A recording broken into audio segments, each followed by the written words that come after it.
May assessment ng isang dating opisyal ng Malacanang sa biglaang lumabas sa media ang issue ng extradition kay Pastor Polo C. Quiboloy. Alamin kung bakit sa report ni MJ Mondihar. Yung kay Pastor Quiboloy, definitely it is a communications strategy. Pero hindi siya related sa flood control.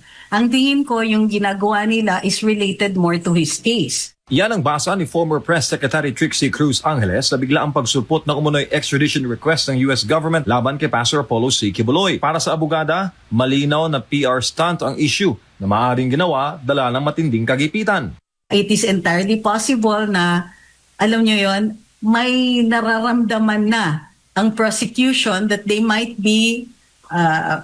have an uphill battle, kumbaga. Baka hindi sila umabot sa quantum of evidence. Extradition ng proseso kung saan humihili ang isang bansa na ibalik ang isang taong may kaso o sentensya upang litisin o panagutin sa krimen. Sa Pilipinas, hindi agad may sasakatuparan na extradition kung may aktibong kaso o sentensya pa ang akusado sa bansa. Kailangan munang tapusin ang paglilitis o parusa bago buksan muli ang request. Sa ganitong paraan, nire-respeto muna ang jurisdiction ng local courts bago sundin ang kasunduan sa ibang bansa. Remember, active yung case ni Pastor. Tapos maglalabas ng ganyang information. Of course, people will be forced to think na, oh, meron pa pala siyang ibang kaso, meron palang ibang kaso sa US, meron palang request for extradition.